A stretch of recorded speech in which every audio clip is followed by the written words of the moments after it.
வெயிலுக்கு இந்த மாதிரி நல்லா ஜில்லுன்னு ஐஸ்கிரீம் வீட்டிலேயே ட்ரை பண்ணி பார்க்கலாமா? அதுக்கு வந்துட்டு ஒரு 2 பழுத்த மாம்பழம் வந்து நான் எடுத்திருக்கேன். நல்லா சுகர் உள்ள மாம்பழமாக எடுத்துக்கோங்க. அது மாதிரி எடுக்கிறப்போ உங்களுக்கு நல்லா ஸ்வீட்னஸும் அந்த மாம்பழத்தோட எசன்ஸும் சூப்பராக கிடைக்கும். ஸோ அது தோலை மட்டும் எடுத்துகிட்டு அந்த உள்ளே இருக்க பல்ப்பு எல்லாத்தையும் எடுத்துக்கோங்க.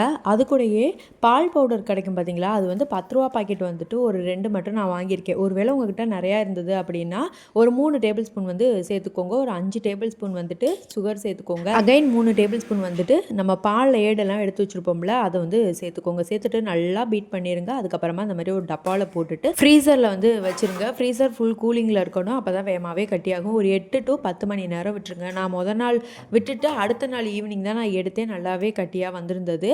ஒரு 10-15 நிமிஷம் வெளியே வச்சுட்டு அதுக்கப்புறம் நீங்கள் கரண்டி வச்சு எடுத்தீங்க அப்படின்னா சூப்பராக வரும். உண்மையாகவே டேஸ்ட்டு அல்டிமேட்டாக இருந்தது. நீங்கள் கண்டிப்பாக இது மாதிரி ட்ரை பண்ணி பாருங்கள். ரெசிபி வந்து தனியாக போட சொல்லியிருந்தீங்க. அதனால தான் இந்த வீடியோ மேக் பண்ணியிருக்கேன். தம்பிக்கு ரொம்ப பிடிச்சிருந்தது.